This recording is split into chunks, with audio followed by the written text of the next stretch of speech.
Assalamualaikum warahmatullahi wabarakatuh. Selamat bertemu kembali di mata kuliah PPIC. Seperti yang sudah diceritakan sebelumnya bahwa dalam rangka pekerjaan Planning Production Inventory Control itu ada berapa macam ya. Ada berdasarkan order atau ada juga yang memproduksi berdasarkan stok dan yang lainnya. Nah, ada beberapa. Kalau berdasarkan order mungkin tidak sepenuhnya menggunakan metode peramalan. Dia hanya mendapatkan order, kemudian diproduksi, setelah itu dikirim.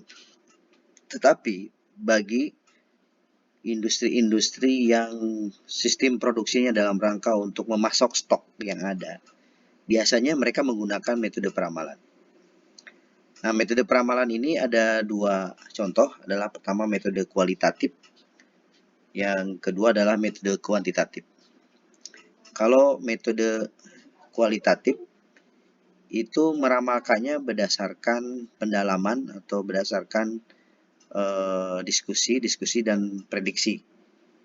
Jadi di berapa jumlah, misalnya kebiasaan orang beli barang tertentu, kemudian ada berapa jumlah orang, baru kita representatifkan berapa persen dari total populasi.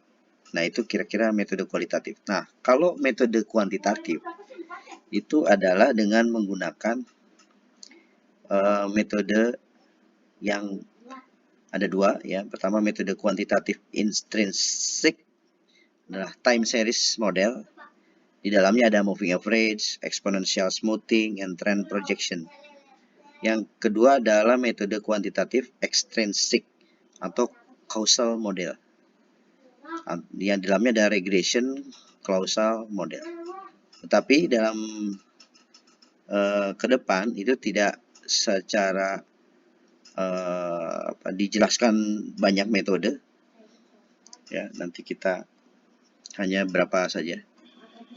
Nah, ini adalah langkah-langkah bagaimana kita membuat peramalan.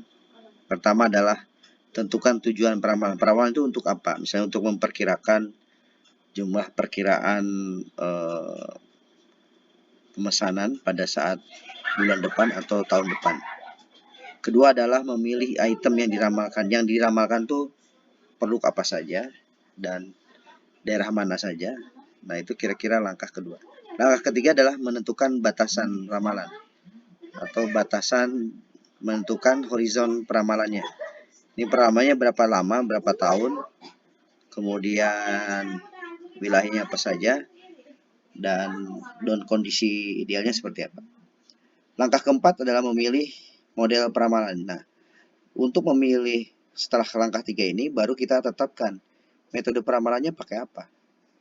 Nah, ini harus berdasarkan pengalaman, kebiasaan menggunakan metode peramalan seperti apa.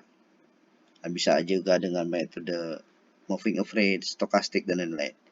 Langkah kelima adalah mengumpulkan data, analisis data.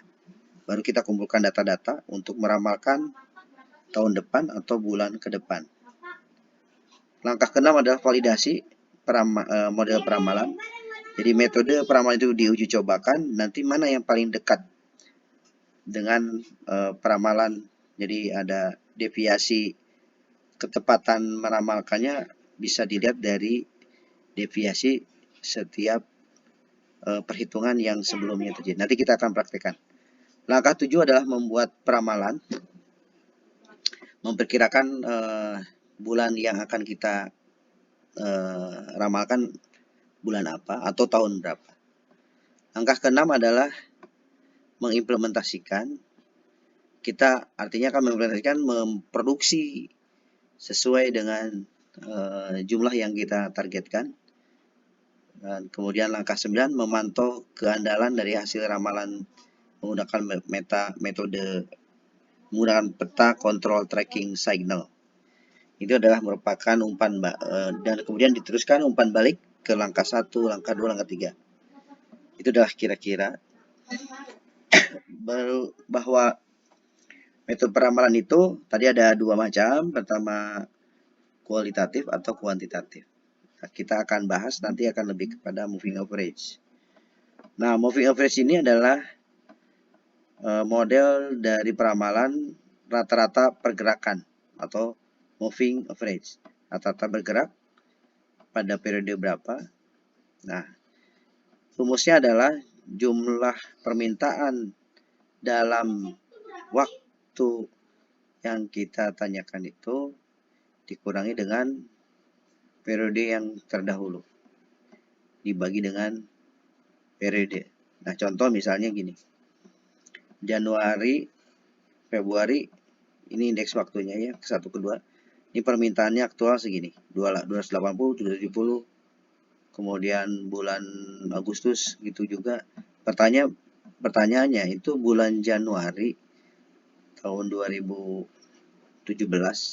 Let's say ini adalah 2016 dan ini Januari 2017 itu berapa nilainya?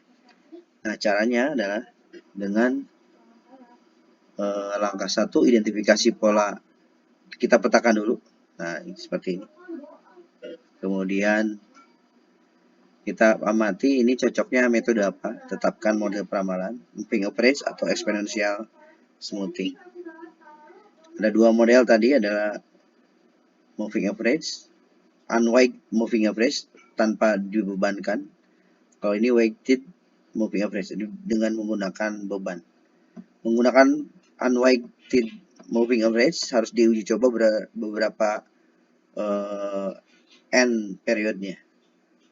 Ya, itu periodnya tidak tinggal kita uji coba mana yang paling mendekati atau berapa ketidaktepatan ramalan terkecil.